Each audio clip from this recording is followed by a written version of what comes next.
Black Hill Energy, heating homes across County Armagh. Fill up your tank for a rainy day with County Armagh's fastest growing fuel company. For latest prices, visit our website at www.blackhillenergy.net or call us today on 028 38 344 223. Black Hill Energy, Ansborough Industrial Park, Lurgan.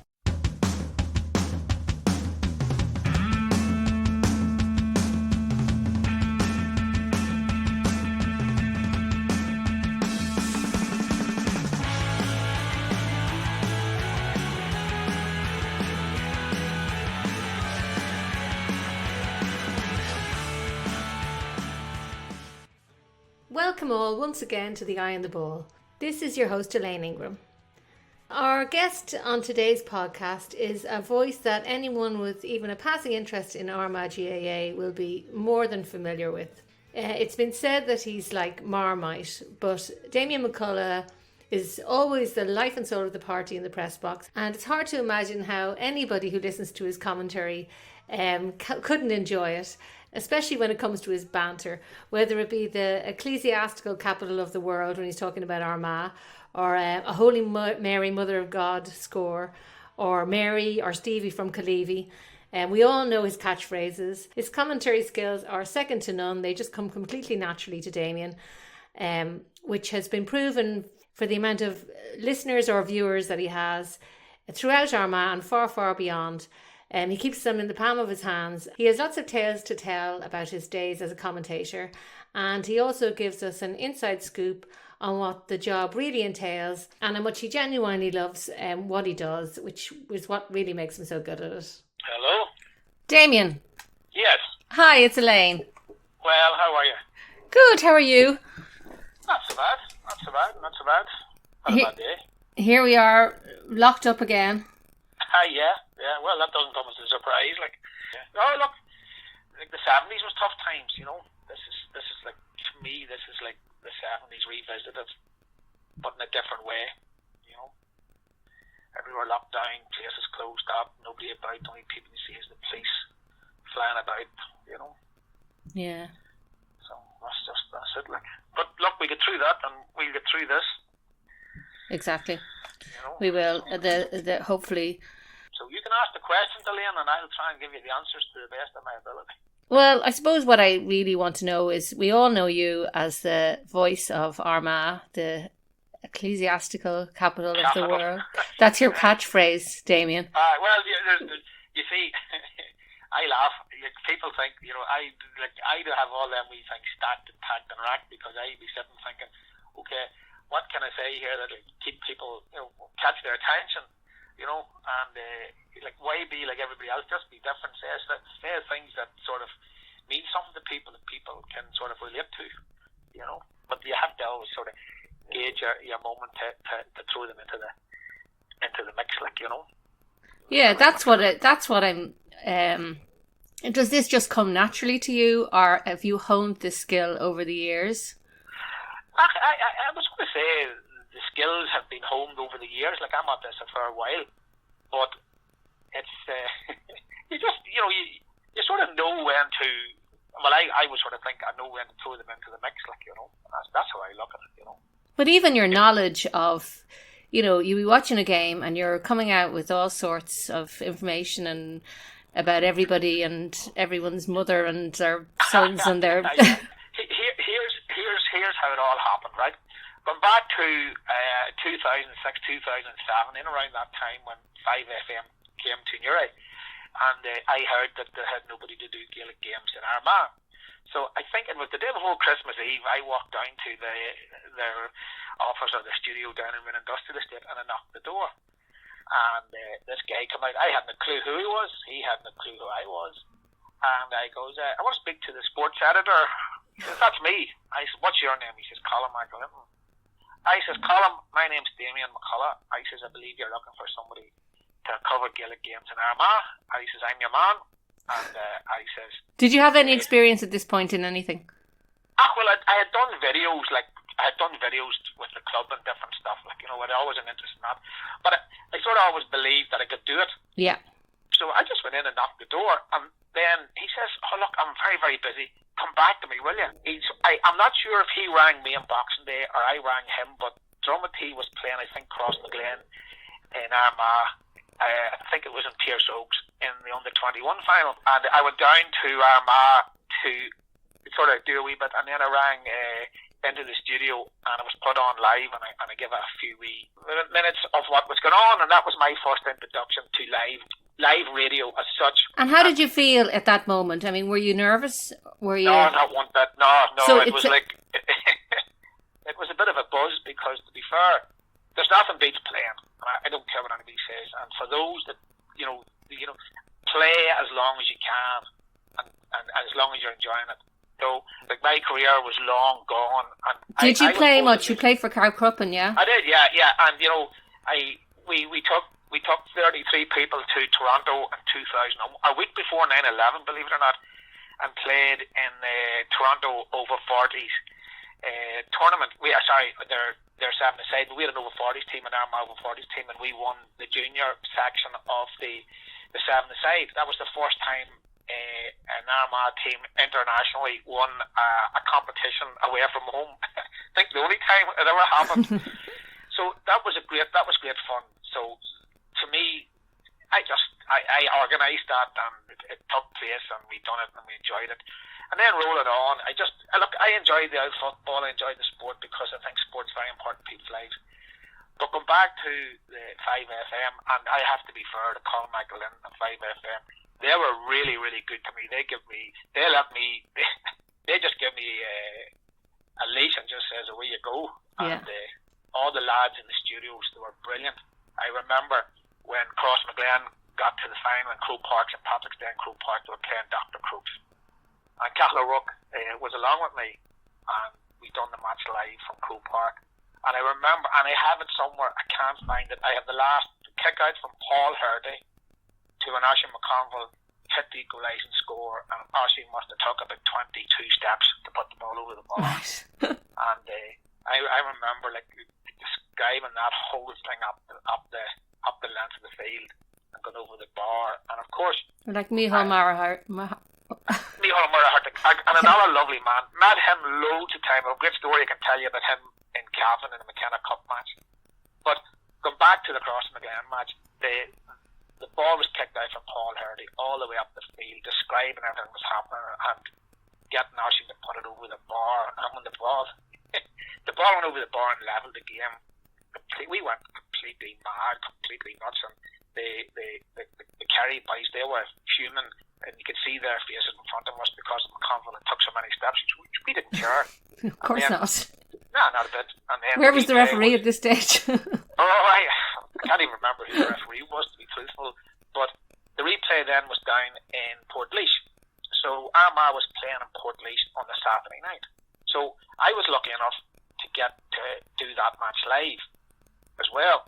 But Portlaoise absolutely hammered Armagh that night. God almighty, they'd give us an awful beating, And I was sitting, and Laois is a lovely place to do a live match from, because you're open to the stand at the back, you see.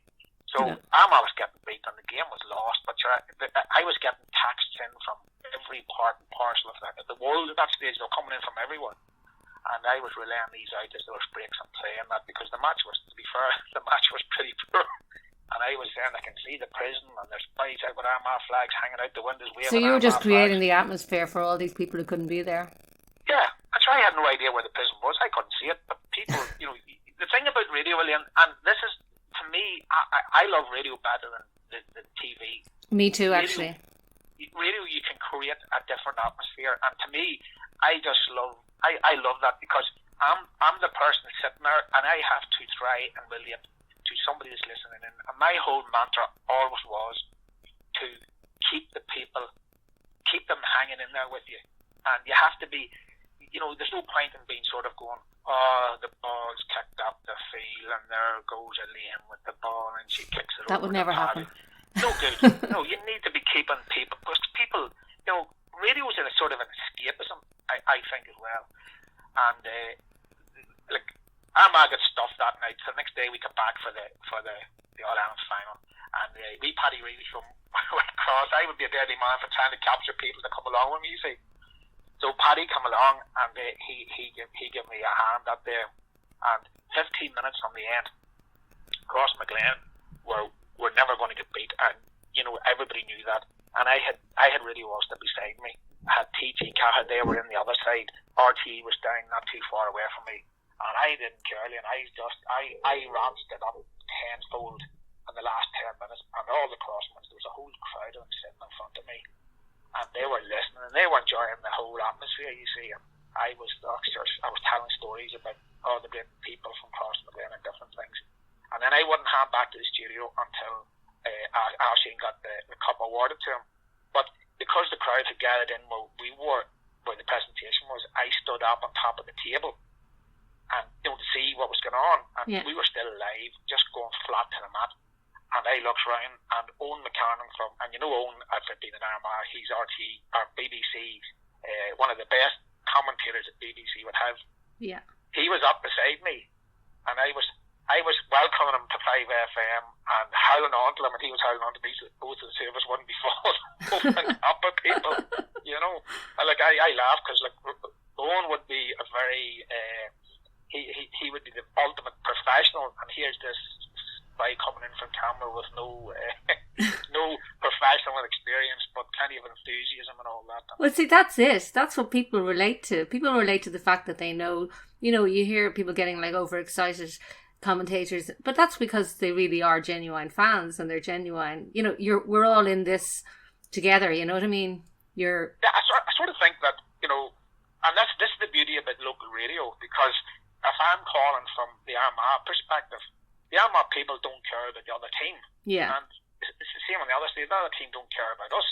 And that's, to me, that's the beauty about it. And I hope that the GAA never do away with that, because because you don't have to be balanced. It's different if you're doing it for the BBC or somebody that you have to. And if I'm in Armagh and I'm doing games and it involves my own club and different things, I do be very, very middle of the road. I'll be utterly close and look after everybody and be fair to everybody, because that's important. Yeah. But when it's an Armagh or it's an Armagh team playing away from home, you can be as biased as you want, because I think people sort of expect that. Yeah. And I suppose then, go back to the wee stories, where do they come from? Well, again, going back to 5FM, and I'm sure you know Rowan Hand, you've heard of Rowan Hand. Yeah, of course. Rowan, an absolute legend in this area of television and radio and print media. The man was an absolute genius. And he come to me one day on 5FM as I was finishing. I used to do an Sunday sports show, and he was in McCartan, and he popped in and he says, "Damian," he says, "I don't like football." He says, "I just don't like football or sport." He says, "But I love listening to you." And I'm going, brilliant. Oh, that's the greatest compliment you can get when you have somebody who doesn't actually like sport. Who had a lifetime of it. But I knew there was a sting in the tail, you see. And he says, "But," and I looked at him. Oh yeah, this is Rowan Hand. And he says, "Look, you use the word ball too much." And I goes, "Hey, but sure, that's what they're playing with." He says, "Yes." He says, "I know that, you know that, and the people's listening know that." He says, "Try and use a different terminology," right? So I says, "Right, dead on." So what I did, I got a copy of the game that I had just done, and I listened back to it. And of course, the word ball was used about 5 million times during the whole game. And I goes, "Yes, Rowan's right." So then the next match I'd done, I would be sort of throwing in, it's travelling towards the corner, it's been lathered into the square, there's a Holy Mary Mother of God ball coming in. Yeah, that's another one of your catchphrases. yeah. And then he came back to me the next week, and he looked at me with a twinkle in his eye, and he pointed his finger at me. He says, "You're learning." And to this day, Elaine, I'm still learning how to do things and how to, I suppose, keep the whole thing going. And you did mention the wee catchphrases. Another good friend of mine who, again, will remain anonymous, he would have sent me all sorts of information about teams and about people and about connections to clubs and counties, and I would always use that, because I would do a fair wee bit of background stuff as the games would be coming up, you see. So, as you say, the Holy Mary Mother. So you make it sound really easy, but you actually have put a lot of research into it beforehand as well. Oh yeah, you have to do that. Which is the ultimate professionalism, really, making it sound, somebody said to me once about writing, it's, well, I can't even remember what exactly they said, but you make it look easy, even though it was really difficult for the reader. Look, I've done the same too. You go to write match reports and somebody said to me, what are you going to write about? And it goes, I just don't know how I'm going to describe this, I always look, there's the bones, and then you've got to put the meat in the bones. Exactly, yeah. So I sort of look at, and the couple of the wee catchphrases has definitely took a life of their own. Way back in the day, Susie Flynn, a lovely Down woman from Uri, she rang me one Sunday and said to me, Damian, would you ever give my wee friend Mary, I think Mary Cunningham or something, she's that well, could you give her a wee mention on the radio? And I said, where does she live? She says she lives up there in Crossmaglen. I said, oh God, Mary from Killeavy. So for years that became another catchphrase, Mary from, you had Stevie from Killeavy, yeah, and you had Mary from Killeavy, and when I would mention that, Susie would know who I was talking about, and Mary would know who I was talking about, and then other people there started to find out, God, who is this Mary from Killeavy? Took a life of its own. And of course then the ecclesiastical capital of Ireland, that's another one. And you've been sitting there and you've heard them saying in the background, how many times is he going to say this today? They would be taking bets, how many times is he going to say this? And to be fair to everybody, Armagh is the ecclesiastical capital of Ireland, and nobody can take that away. Yeah, the other one that's true, yep. the magnetic pull of the hill. Oh, right, yes. Particularly looking out from the stand in Armagh, that's the right-hand side. But God be good to the legend that was John Morrison. John used to sit beside me, and John would look it over at me. And sadly missed in the press box. Oh, yes. What a gentleman. Yeah. And another man that was very good to me over the years. And he would look at me and he would shake the head and he was going, bad shot selection. It's nothing to do with magnetic pull. But look, and I know the magnetic pull of the hill, that you can't turn around and say, there's Hashim McCullough, he's kicked the ball and it's gone badly wide. So the way to describe that was the magnetic to soften pull of the blow. So it was a wide, And then, of course, the wee stories, because in radio, if you stop talking in radio for say 5 seconds, it seems like 5 minutes, and if it's a half a minute, it seems like forever. So the whole secret always is to keep the no dead air, just keep talking. So this is where all the wee stories come out of. Because then if I had spotted somebody in the crowd or somebody in the press box that I knew, and just sort of, and everybody always likes to hear their name mentioned on the TV or the radio, Yeah. And that's another thing I've learned over the years as well. I've also learned that if there's something happens or somebody gets a bad injury, you don't really describe the injury, because firstly, their family could be watching and then they would be very concerned because they don't know what's happening. So you have to be careful. That's something that you wouldn't really think about, yeah. No, yeah, I would always be conscious of that. And then if there's a row, I would just say, there's a bit of a muzzle on there, and then I would go and talk about I met somebody coming down the road and they were going to the match, because I didn't want to be then called in by the CCC to describe something, or called in by the police to describe something. So I veered away from that to keep, because if I went to talk to one of them people that was involved in the row the next week in a match, they wouldn't talk to me. So you sort of have to, there's a wee bit of, I suppose, middle of the road stuff you have to go. And I have to say, in all the times, Elaine, that I have been doing the games, it has been, I love it. I think, particularly now with the live games, and it was covered, and I know you've done a big story there on Armagh TV. Yeah. Armagh covered over 40 odd matches last year, and I've done a fair few of them. And I just think, for the time that you're on, and you have people away from home, and there's great stories about one of the matches on the radio way back. Somebody somewhere near Timbuktu was listening to the match, believe it or not. Really? Yeah. That's how far out it goes. And then last year, not last year, but the year before that, when Shane O'Neill's was in the intermediate final, 2 of the lads that played for Shane O'Neill's, they were in Thailand, and they were going through Thailand in a nighttime bus. And if you were probably at that match, that's the one where Shane O'Neill's was winning the match, and then Remy Fitzpatrick got sent off, and the whole game changed. Oh, yes. Off, and then Grange come and scored the equalising point deep into injury time, and then they scored the winning point very, very, very, very deep into injury time. And the boys were sitting in this bus in the middle of Thailand in the middle of the night somewhere in far side of Asia watching the game. So it's amazing to think that, you know, nowadays that you can do that, and you can have that reach. Yeah, it's a scary thing when you think about it, because when I was playing football, if you wanted to see something or you wanted to hear something, you had to read about it in the papers in a week's time, you know. And to be fair to yourselves, the match report that the local journalists do and the coverage that they give, particularly Gaelic games, soccer, rugby, all that is phenomenal. And it would be a shame if that ever had to stop, because I you know, from my point of view, I love to, if I'm watching a game, then I'll buy your paper and I'll read your match report to see. Were we watching the same game? To see was it the same game, you know. And of course, when I'm in the press box and you guys in the press box, there's always going to be mention, because to me, I know, I love seeing you there, Damian. I think I'm going to be on the radio, but sometimes you have to look around and say, if there's too much space, what's he going to say? Well, you know, you have to, you know, again, you know, people love to hear wee stories. And sometimes, when I started to do this at the start, I always believed I could do it. I always wanted the chance to do it, and I have to always thank Crossmaglen and 5FM for giving me the opportunity to do that. I mean, this guy came out of nowhere, knocked the door, and all of a sudden here he's in doing this.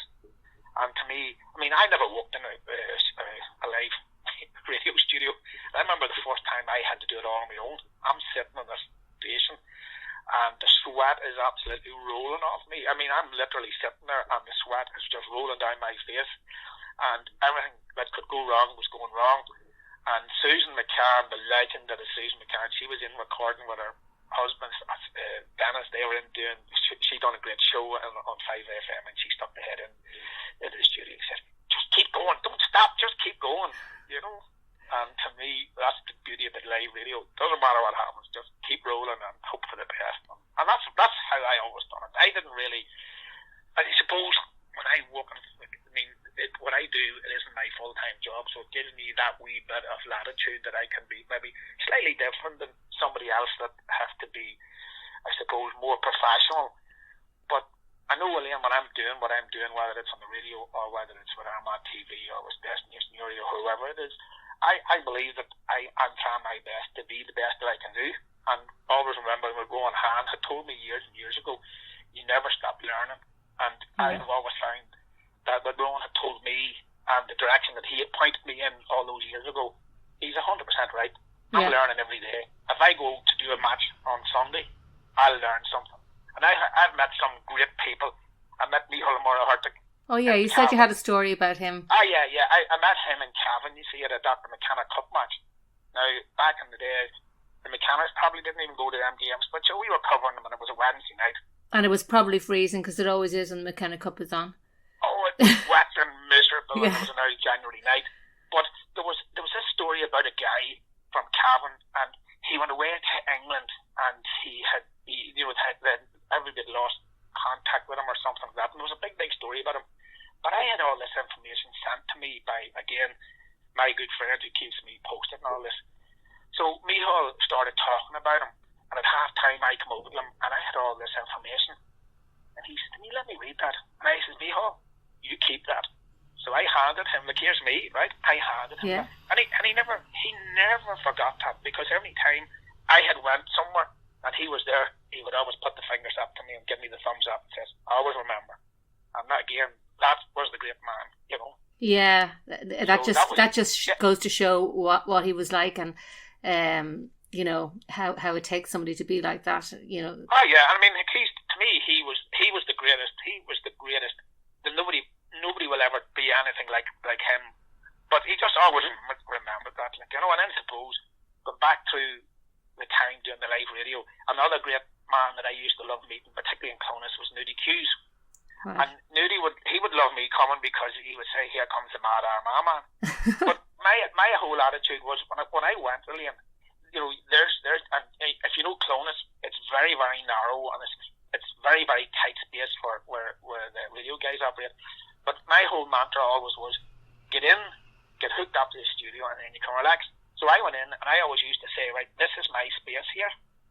And I would sort of have my space marked out, and nobody gets in on this. This is where I operate out of, and I don't really care what anybody else says or what anybody else does, because for me, I was there to do the game for 5FM, not for BBC or RTE or any of the other guys. But Nudie would always come and had a chat with me at half time. Martin McHugh, Paddy Heaney, anybody. I always got them. They would have come in and give me a wee bit of a minutes, sort of tell me what they thought about the game and all that. And I just loved that because it was great. And then again, yeah, there's a real camaraderie in the press area, isn't there? But it is, and it's a very small circle too. People don't realise that. When people come to the game, the first people there is the press. The last people to leave is the press. Everybody's away home. You're maybe writing a report. I may be trying to do up another wee thing for the radio for a wee quick synopsis or something, and it's all, and you have to get it right.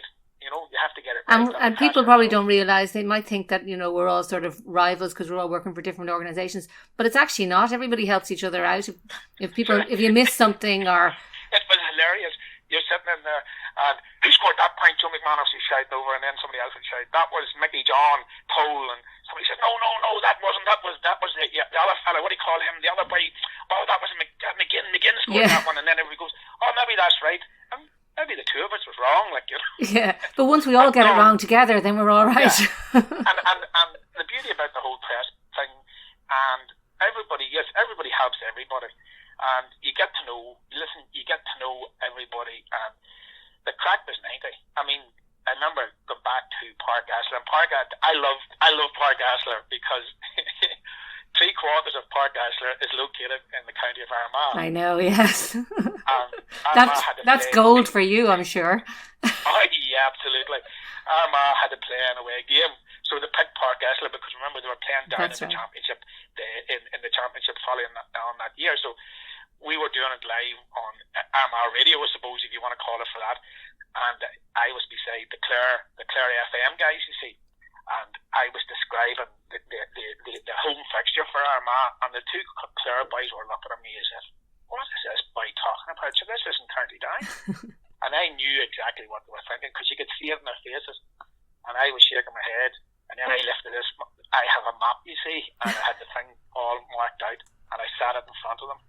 And I said, I'm now educating the boys from Clare FM of where Park Asler is located in the county of Armagh, which are the two boys. They were in stitches.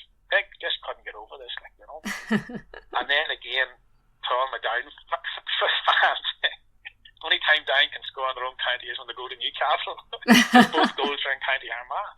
And people tend to think that the river is the boundary line, but all Park Asler and that whole industrial estate, that's all reclaimed ground.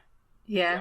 So to me, from an Armagh point of view, again, it's great crack to get the story going. And then if I say that or I tweet it out, of course you get the boys to react, and if the boys expect to react, it sure keeps the crack going. And it was funny because I had always said Park Asler's Armagh's third pitch. You have Armagh Athletic Ground, which to me is one of the best stadiums in Ulster, and then you've Crossmaglen, and then you've Park Asler. But the poor Down friends. Do you have any Down friends, Damian? Well, I'm married a Down woman, so I think at least I've one. Oh, I believe it was her birthday yesterday. I saw that. It was. And she was like a demon last night because Liverpool got beat. Oh, she's a Liverpool fan. She is, But I suppose, Elaine, the way social media has allowed Gaelic games to be brought to people, it's a whole new, even what we're doing now, it's a whole different dynamic to how we present sport and how we look at sport. To me, particularly with the pandemic, we never thought we would get any games last year. And we were lucky enough to get local games. We were lucky enough to get the National League and get it finished. And we are lucky enough to get the championship. Yeah. And I suppose, even for me, I done the All-Ireland Junior Camogie semi-final in Crossmaglen between Tyrone and Armagh. And there was supposed to be rumours that it wasn't going to out live, but they got it out live, and Armagh came back from the dead to beat Tyrone to get to the All-Ireland final. And then they went the following 2 weeks and beat Cavan in their own home ground and won the All-Ireland. So to brilliant game. Yeah, to me, it's great to be able to be part of all that. It's an honour, isn't it, to be able? Oh, look, it's an absolute privilege, and to me, I can't play anymore. Too old, but I still think I'm 18 to a day. The next best thing is being able to call the games. I'll be part of the TV, the Armagh TV stuff, or whatever games has been. That you're part of that, and to me, it's great. It's not difficult. I just laugh. I turn up the voice. Where is the mics on? The mics good to go. Right, I'm ready to go. The guys who do all this tech stuff behind it, or do all the work behind to get the games out, they're the heroes.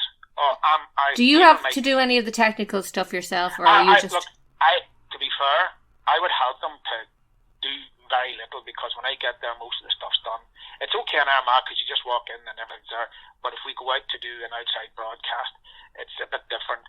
And the lads there do serious stuff. There's a fair Paul Heaney and Kevin Fox and them. They do all the hard work. My job, to me, is the easiest. Like, I laughed way back.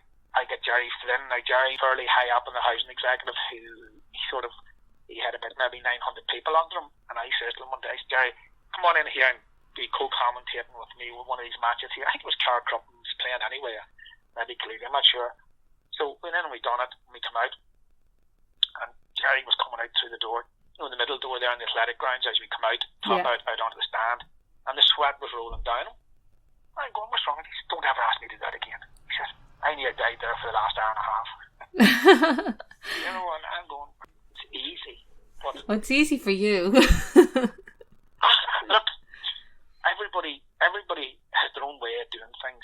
And when I first started to do it, I goes, right, I know I've listened to them all, so how am I going to do this? I'm going to do it my way. Yeah. Just do it my way, and that's what I've done. Have you ever been lost for words, though? Have you ever, frozen, maybe in the early days? Have you ever? Not really. Probably one of the. I remember when my daughter came on to play for Cara Cruppen in the junior championship, ladies championship in Clones. I think she's only 14, and she came on. I was doing the live match, and she was put on as a sub. I always maintained if she had to come on 15 minutes early, we probably would have won the match.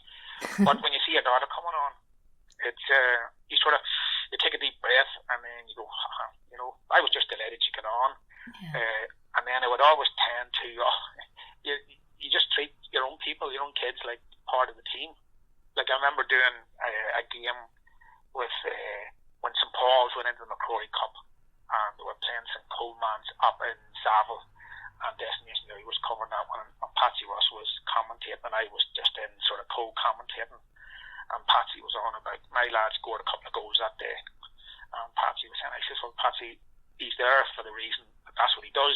He's part of the team. He's one of 15 players or 16 or 17 players, and that's what he does. He can score goals, and that's why he's there. So I learned very early that you treat them as much as anybody else. You don't give them any special plaudits. But would there be a tendency maybe to go the other way and ignore them? No, because that's disingenuous to them as well. If they make a mistake, you call a mistake. If they do something, it must be difficult, though. I mean, it must be difficult to find that balance and just forget that that's your child out there. You sort of, it's like, look, yourself. You learn these things over time, and it's part and parcel of how you deliver the game. Remember, what we're all trying to do. We're trying to be the best, deliver the game the best we can. I know I'm not everybody's cup of tea when I'm doing it, but I realise that more people like me than don't like me. I think everybody likes you, Damian, really. Look, another lovely wee story. Crossmaglen were playing in the Ulster Championship down in Park Asler, and I can't remember who they were. I think they were playing a team from Belfast, and Cross was winning. The game was nearly over, but sort of wanted to ratchet up a wee bit at the end, and again the big high ball, the Holy Mary Mother ball coming in, dropping down. Paul Hardy's gone up for it, fancy pillions rising to the cloud, just coming down. The other boys are coming in. Who's going to get that ball? Daniel has the ball. He's coming out, and the ball was cleared up the field about 2 minutes before that. But all I'm doing was just creating this thing. So I was walking through the Buttercrane one day, and this wee woman from Cross came walking up behind me with a rolled up newspaper and hit me a belt across the back of the head. And I goes, what's that for? She says, you nearly gave me a heart attack last Sunday. I says,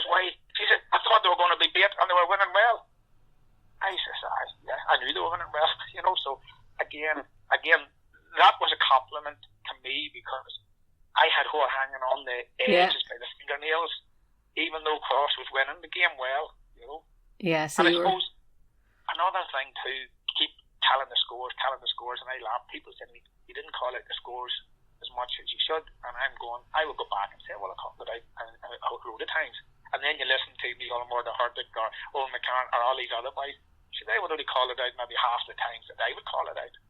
But because they are Sky, they're BBC, they're RTE, they get away with it. Well, yeah, I think it's a terrible thing when they don't call out the scores, because you could just have gotten into your car and turned it on and you're listening to a commentary and you're just dying to know what the score is. So you're not always listening from start to finish. No, and that's another thing I learned years and years ago. Always call out the score as much as you can, but sometimes there's that much happening in a game. Sometimes you forget, but I would always have wrote down, call out the score every so many minutes, call out the score, you know. Yeah. And that's why I love the radio, because the radio to me is king. I would say if I had a choice between radio or TV, I would pick radio every time. The radio goes on in my house. When I get up in the morning, the radio goes on, and the radio is on all day. If I'm in the house, it's either on upstairs, it's on downstairs, and it's always talk radio. I listen to. Yeah. And to me, radio is king. I don't care what anybody says, and I don't know if it's an old Irish thing. Years and years ago, nobody TVs, and it was the radio. Yeah, maybe it's generational. Maybe it's the way we were brought up. I sort of think the radio is a different medium of how you get a game out to people. And like, I mean, if you imagine, you can walk to a game and you can take out your mobile phone, you can ring a studio, and you have full access to your studio, and you're giving your game out. And the way these mobile phones are now, and with the technology you have, it's like you're sitting in a fully blown studio. So to me, that's the beauty about that. TV's different because you have to hook up cameras and you have to hook up to the internet, and then you have to hook up into to whatever way you get the game out through all sorts of gadgets and things, you know. But to me, the radio's simple. A phone call and away you go, and you're live, you know. And I suppose, Elaine, of all the places, and one of the great places to do a commentary was the old Park Cave in Cork, where you walked up and you had to walk across an old gantry at the top of the stand. You had to just sort of juke down. But when you get out to where the press thing, it hung from the top of the stand, and you were looking down on the sideline. To me, that was one of the greatest places to do the match. And you looked, because you have the ball, and the crack was great, and you meet great people. And my mother, God the Googler, she always says, if you go somewhere, particularly a football match, always be nice to the people that make the tea, because if you ever come back again, who will they remember? They'll always remember the ones that spoke nice to them and thank them. I was down an awfully. Do you know where it's always lovely to go is Crossmaglen? Yeah, Mrs. McConville. She's up there making the tea for you, and they're lovely. They're so lovely. Yeah. And if you miss a score, she'll tell you who got it. Yeah, it's always a lovely place to go to. I have always been well looked after. Yeah. Even the great Mona McEntee, remember doing a match in Crossmaglen, and I came in, and I think it might have been Armagh was playing or something, and Mona says to me, "Did you get out and date?" I said, "I got a couple of times." She says, come in here," and she brought me in the back, sat me down, and I got a big steak dinner. You know what I mean? So, like, you can tell great wee stories about the people you meet, and I've always found that once you get into the place, you're flying. The problem sometimes is trying to get in. Oh yeah. And you know where I'm coming from with the boys and the yellow coats. Oh gosh, you know, I don't understand that. Like, you know, at the end of the day, do they think we're trying to get into the games for nothing? You know, you just get in to do what you're supposed Your to job, do. yeah. In Armagh now, they're lovely. I never had an issue getting into any games in at the athletic grounds, unless it's involving, you know, unless it's Ulster. Because they're just much stricter. But sometimes they just go over the top a wee bit, like, you know. Yeah. You know, and like it's funny when you see that, like, because everybody's sort of looking, and they're sort of going, oh, here we go again. You know, you're trying to get in to do the job you're supposed to do, and you can't get in because somebody didn't sign you the proper. I remember we were way down the south somewhere, and the secretary of the county board was supposed to send something to somebody, and we were all with the radio gear standing at the gate, couldn't get in. And one of the boys says, well, I'll tell you what, here, you may ring your county secretary, here's his number here. And then your boy looked at him and says, oh, well, go on, in you go. And then once you get in, it's a different ball game. Yeah. But I remember down in Offaly, I seen this woman coming in with a big giant saucepan. Oh God, it was the biggest saucepan I've ever seen. And she had a load of sausages with her. There was packs of sausages, and she had a load of oil as well. And I knew exactly what was going to be happening here. She was going to be making sausage sandwiches at half time. So I made my way back to get a wee cup of tea, and I says, hello there, how are you, and all that, and I'm from Armagh and all that, cracking away with her, you see. I says, are you making sausage sandwiches? She says, well, I'm making bobs. I goes, would you ever do me a favour? Would you ever give me one at half time? Because I said, I've nothing since my breakfast. She says, how are you sitting? So I told her. So at half time, she came down with this sausage burger, which was unbelievable. And Kevin Fox was sitting and looking at me, and I didn't share with Kevin. I ate the whole lot, like, you know. I suppose the side to that is that if I went back to Offaly and that wee woman was there, she'd remember me and I remember her. Yeah. And that was one of the things that I always took that my mother always said, because she made sandwiches and buns away back in the tournaments for Carcruppins, and she would always said she would have remembered who come down at the end and thanked them. And going back to those days, what you got was you got a little ticket, you got 2 sandwiches and a wee iced bun in a bag and a wee cup of tea after the game. And she said she'd always remembered who came back and who said thanks. And I always took that with me. Yeah. I would always say to the people that make the tea and the sandwiches. Yeah. And you meet, look, all the time that I've done this, and I have to say, I have met great people. I have had great fun. Some people didn't agree with me, and it's funny because when you're calling a game out, and if you're sitting beside, particularly the other side, you know, they're looking at you and you're looking at them, and I had a laugh. Somebody says to me, you call somebody who's on the ball, and then somebody says, no, that's not him, and I put my hand over the mic. I says, no, it's dead on. People can't see, so don't worry about it. You know, as long as somebody has their hands on the ball and somebody's doing something. But you can't do that when you're watching it. You have to be sort of half right when you're on the TV. And that's where the trouble comes in. Because what I would get, people would say to me, well, you didn't call his name right. I said, no, I didn't. How could you not? And I'm going, well, like, I have a split second to look 100 metres up the field to glance down to see who's wearing number 10 or who's wearing. And then if you've, like, go back to Murray, and you've been there when Murray's playing, there's 4 or 5 Falkers playing. Yes. And when you look at them all, even in Crossmaglen, when you look at the Kernans, you know, Aaron doesn't look anything like Stephen or any other lad. But when you see them in a football field, they all look the same, you know. And yeah, people forget that you're quite far away, and you do only have a split second. You don't have the benefit of, you know, replays to.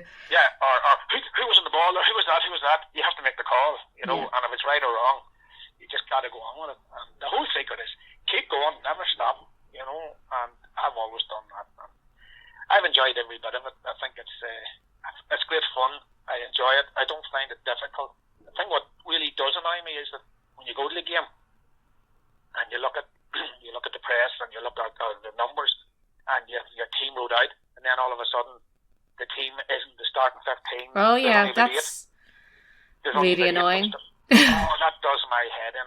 And then you're trying to get the starting 15 and you're not getting that until they're actually on the field starting to play. And people say, why can you not call out the team?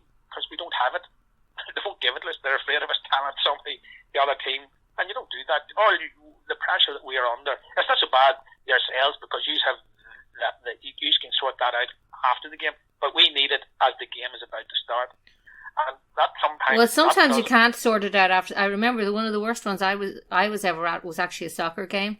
And the two teams showed up and they both had, their kits were too similar. So one team actually they didn't have like another kit with them, so they turned their shirts inside out. So they had no numbers on any of them. So one team had no numbers, which is an actual nightmare scenario for a journalist. Because you don't know who's doing what. Especially when it was the other team. At least if it was your team, you kind of have a fair idea who most of them are. But not when it's the opposition. Well, I can tell you another great story before we finish. Go back to when Crossmaglen went over to play in London, you see. So 5FM covered the game, which was great, and over we went, and I went along with Martin Waters and Seamus Watts from Killeavy. You know, Waters Electrical, the big electrical store there. Yeah. They were there, so I laughed. We got to the Ryslip, and we were supposed to be a hook in thing and say, there we are there. And you're going, but there's no, that line's dead, the phone line's dead. This was up beside the pitch, dead. So I had to do the match from behind the goals, right? 30 yards from where the pitch was. So if you can imagine, I'm 30 yards on a balcony looking up the field. So once the ball got to the 45 on the other side, we had no way of seeing who was on the ball, who had the ball, and anything. And we just had to make it up. and to be fair, we done our best. The Cross won it, you know. Yeah. Again, so you could have predicted that anyway. Well, yeah. But again, it was a tight enough match at the start, but in the second half, Cross run away with it. But again, it was funny because I'm standing on the balcony, hanging on to a lead that's pushed into the wall, hoping that it doesn't come out, disconnecting us from the station. And you're trying. So Seamus Waters and Martin Waters, they were trying to tell me, they were looking up who's on the ball, and they would be pointing who's on the ball and different things, which sort of helped as well, you know. But that was one story back in the day. We done it from 30 yards behind the goals. But what we done, Elaine, and people have to, you know, appreciate that it was a live, full coverage of the game. Nobody else was doing it. Yeah. And to me, that's where local radio, and it's unfortunate that, particularly in the north of Ireland, that the local radio stations don't cover sports the way they do in the south. Like, I mean, you go into LMFM, you go into Northern Sound, you go into Highland Radio, they have a designated sports team every Sunday covering games. In the north, when 5FM stopped doing that, and I think they were the only sort of them, and then of course you have Radio Ulster, they would be covering the games. So to me, that's a big loss from local radio. I remember the first time we done, and I'd have to sort of take a wee bit of pride in the fact that I'd done the first ever live commercial radio league match between, believe it or not, two 4th Division teams, Gaelic and Darcy Emmett, live from Gaelic. That was the first live game that we covered in 5FM without live on commercial radio way back in 2007, 2008. Funny enough, I still have a copy of that, and if I listen to it, I sort of cringe, but I thought it was brilliant back then. Yeah. But at least the game was going out, and the people was listening to it, and I find it awful strange that 5FM stopped covering, and then they went on to be Q Radio and all that. They don't do it anymore, which is a shame. I always thought there was always a market for live games on a Sunday on commercial radio. I know, like, if you looked at all the rest of them all around the country. Well, especially now when nobody can go to games, this is the perfect time, isn't it? Oh, absolutely. You know, and I was lucky enough to be able to be part of all that, and to me, it's a nice wee thing to say that, you know, I done it. But I suppose, to me, the greatest compliment that ever I had, I went into a Chinese to get a curry rice one night, and this guy, he was in, and he was slightly intoxicated, you see, and he was sort of rolling on his feet, and he was looking at me, and I thought, oh my God, am I going to get into a row here? And the wee girl behind the counter, she was looking at me and looking at him, and she took a step back, and your boy was looking at me, and he said to me, "You're that boy that does the football on 5FM, aren't you?" And I'm going, "What do you mean?" He says, "You cover the Gaelic games, don't you?" And I goes, yeah, that's me you're talking about, yeah. "Well, you're bloody useless." And I goes, "So how do you know?" "'Cause I listen to you." And I burst out laughing. The wee girl burst out laughing. He says, "Thanks a million. Hey, you keep listening." Got my stuff and got out through the door. And between thinking I was going to have a row and then having a good laugh at it all, I just sat back and I just laughed. You know, and that sort of sums up how you're looked at from a local perspective. You know, you're useless, but I still listen to you. Exactly. That's great. So look, stories, you can write a book about them, and there's people that you meet. And I have to say, even all the time that I've been doing this, I've met lovely people, I've met great people. I've had some great stories and some sad stories. And to me, sport, it gives you a wee bit of a lift. I've done a couple of All-Irelands. When Armagh Miners won the All-Ireland in Croke Park, I was lucky enough to cover that live. And Arif was helping me, and she was sitting there and she was pointing. I was calling the game out again. She was spotting for me, pointing and everything. And that wee bit of extra help takes the pressure off you immediately as you're doing the game. And it was a very emotional time, because I actually think after the final whistle, the tears were running down my eyes, Yeah. And Arif was looking at me and she was shaking her head, and I'm going, not every day you get a chance to do this, and I'm one of the lucky ones. I get the chance to cover all our finals from Crow Park, and to me that was a privilege in itself, and it was nice to have your daughter with you and you're doing that. Yeah. And that's just part and parcel of how games have developed over the years, particularly with local radio and then with the internet coming to the fore. It has been, to me, it has been a godsend, particularly this last year. I think looking at the games that we covered in Armagh TV and all the other local TV stations and radio stations, it gave people that had lost a lot of, everybody was in lockdown, it gave people a little bit of hope that things can get better. Yeah. And I think, it's tough now, and we have another lockdown as we speak. I think we get through this. We come through the bad troubles of the 70s, and of course then we got through that. This pandemic that has hit us here has knocked us for six, and I think, Elaine, we'll get through this. I think with the likes of yourselves that writes the local stuff, that does the podcast, that keeps the local people informed of what's happening, it's a credit to yourselves, and it's a privilege. I'm just lucky that I got the chance to call the games. I laugh. People say to me, Armagh TV, I'm just a voice. People would know my voice. I mean, if I go out, even in my work, I go out and people say, I think I know you. And then you would say, yes, I listen to you. So I'm probably the public side of it, but behind it, there's a whole lot more goes on behind it. And for them, people that is behind me, if they couldn't do what they do, I couldn't be putting the game out. And as I say, I'm only one cog in a big wheel that keeps the whole thing going. I'm one of the spokes, and if one of them spokes comes out, the wheel falls in.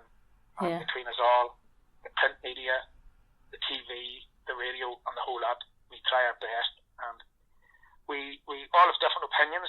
We all look at the game different, but we try our best to do the best that we can be. And as Rowan Hand has always said to me, you're learning every day. And exactly true. I go to the next match and I'll be learning something new as well. And that's how I look at it. You just keep learning and keep doing your best. And that's all you can do. Yeah. All right. Well, Damian, it's been really nice talking to you. Well, Ian, it has been a privilege. I'm delighted to be part. I think what you're doing in Armagh is very good. And fair play to yourself and to Micheal and all the team there.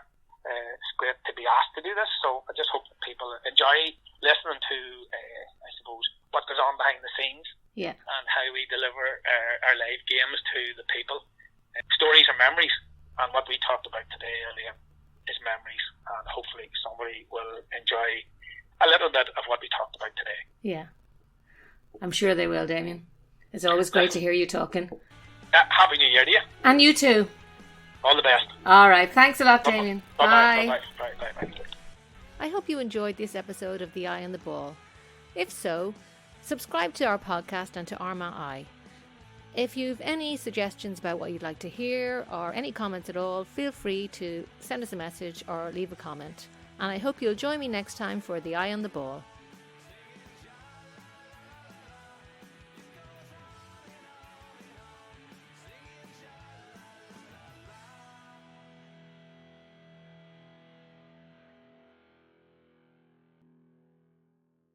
Black Hill Energy, heating homes across County Armagh. Fill up your tank for a rainy day with County Armagh's fastest growing fuel company. For latest prices, visit our website at www.blackhillenergy.net or call us today on 028 38 344 223. Black Hill Energy, Ansborough Industrial Park, Lurgan.